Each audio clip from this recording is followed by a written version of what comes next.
that because of or in spite of our words and meditations, we may hear your message for us today.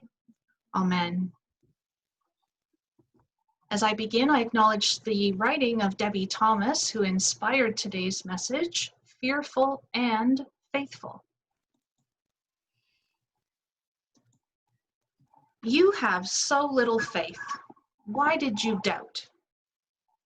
I've always had trouble with this statement, purportedly coming from the lips of Jesus. Perhaps because I go through times when I have little faith, or perhaps because I frequently have a lot of doubts. The words fear not or don't be afraid, whether on the lips of Jesus or an angel, appear in the Bible more often than any other imperative, as a commandment, meaning that when we fear, we fall short. Elsewhere in the New Testament, we read, perfect love casts out fear, implying that if you're afraid, somehow you're not rooted in God's love. Or, how about this one?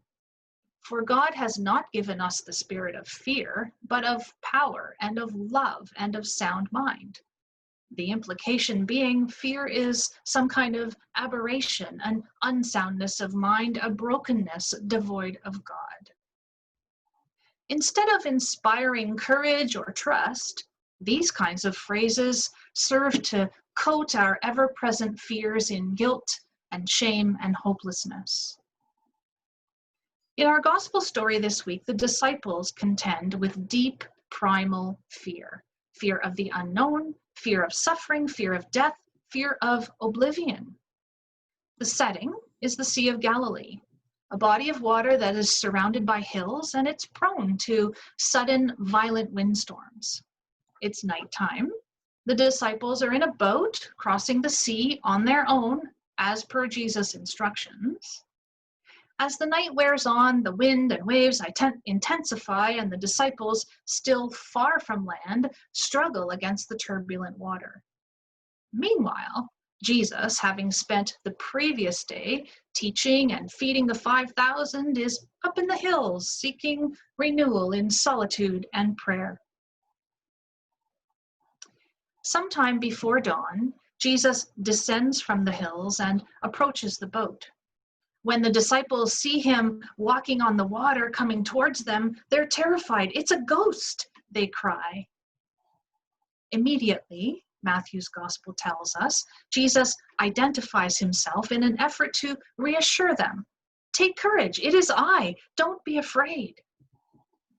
As far as we know, 11 of the disciples, frozen in fear, say nothing. But Peter, brash, impetuous, over-the-top Peter, proposes a bizarre test to prove the would-be ghost's identity. "Lord, if it's you, tell me to come to you on the water." And Jesus says, "Come."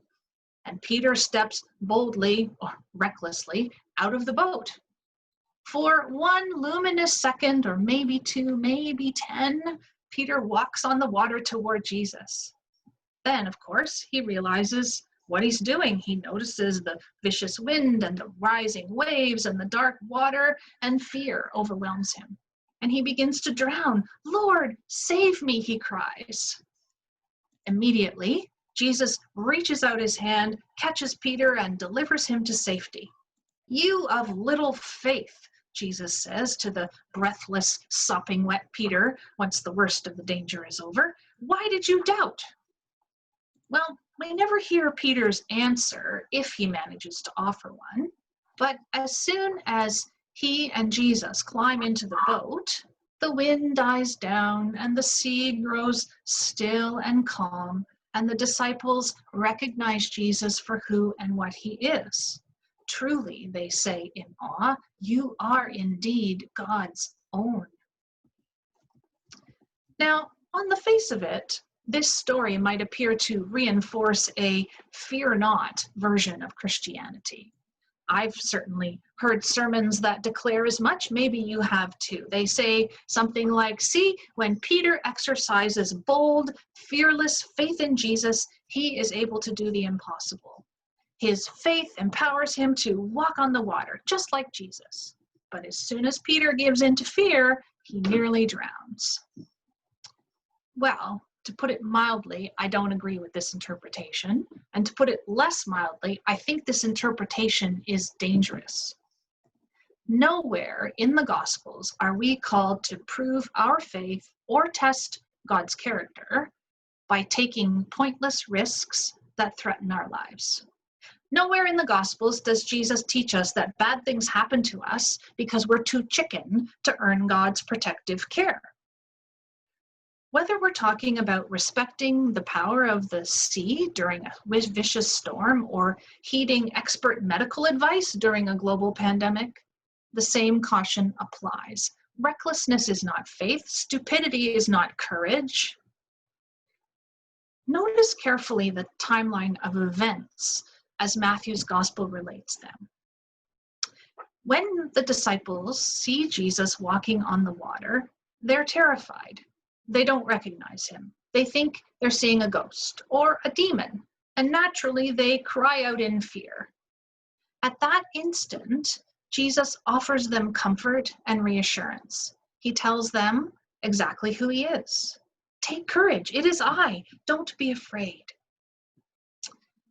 We don't know if the silent 11 take Jesus at his word, but we know for sure that Peter does not. He sets Jesus an identity test.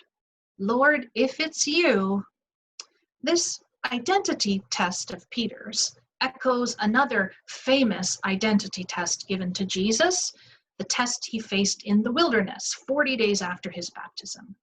If you are God's own, said the adversary, then command these stones turn into bread, etc., etc. What's at play here is not the morality or immorality of human fear. What's at play is how we respond to God's presence when we're afraid. What's at play is what we say and think and feel and do when the divine comes to us in guises that we don't recognize. The disciples are not wrong to be afraid. Of course they're afraid. They're afraid because they're not too keen on drowning.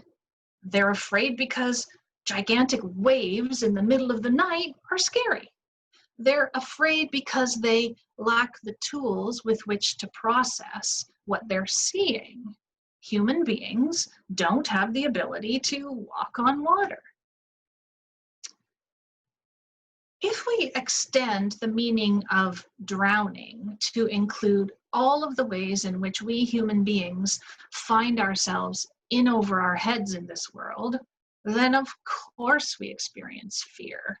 Of course we feel afraid in the face of COVID-19 and failing economies and social isolation and political brokenness. Of course we feel afraid when unhealthy marriages or sick children or unfriendly neighbors, grinding jobs, and financial uncertainty threaten our lives. Of course we feel afraid when we experience an illness in body, mind, or spirit. The issue is not fear. The issue is where fear leads. Notice the first place that Peter's fear leads him. He has every right to be afraid when his boat pitches in the dark sea. Feeling scared in the face of danger is not the problem. The problem is that his fear leads him straight to suspicion and distrust. His fear leads him to test and question Jesus' identity instead of taking Jesus' self-disclosure at face value. If it's you, enable me to do the impossible. If it's you, make magic happen so that I will be dazzled out of doubt. If it's you, reorder reality and prove to me that you're God. Now, I think the best thing about Peter in this text is that he is so human, so relatable. Like Peter, there are many times that we too fail to recognize Jesus when the going gets rough, when we face fearsome circumstances, Our go-to position is often not trust, but suspicion. And in our fear, we forget that our relationship with God is multifaceted and complex. And we reduce it to something that is rather crassly transactional. Okay, Jesus, prove that you care about me. I'll do A, but you had better do B in return. Of course, Peter's test fails. Despite his initial boldness, he is not able to prove who Jesus is by walking on the water. He fails within seconds. Why? Because Jesus doesn't calm the sea for Peter's convenience. Even though Peter steps out of the boat, his circumstances remain wild and turbulent and dangerous. If Peter thinks he can manipulate Jesus into making faith easy, he learns otherwise real fast. To truly trust Jesus is to hold two pictures of God's realm in productive tension. Yes, sometimes Jesus demonstrates his power in miraculous technicolor ways. At other times, though, we need to trust that his incarnation, his quiet, abiding presence in our wild, untamed lives is sufficient for the circumstances we face. Sometimes Jesus' power is paradoxical, and it comes to us in what looks like vulnerability, like weakness, like strangeness. The wildness of the sea is no proof of God's absence.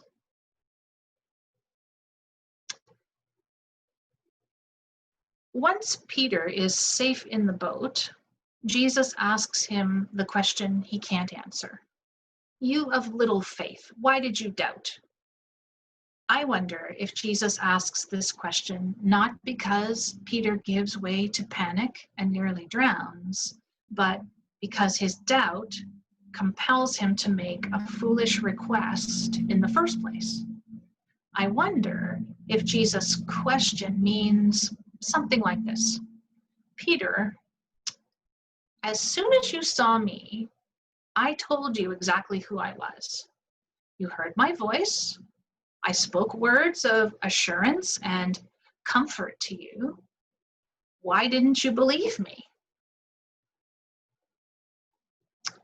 Maybe when Jesus asks us why we doubt, what he's really asking us is, why do you doubt me?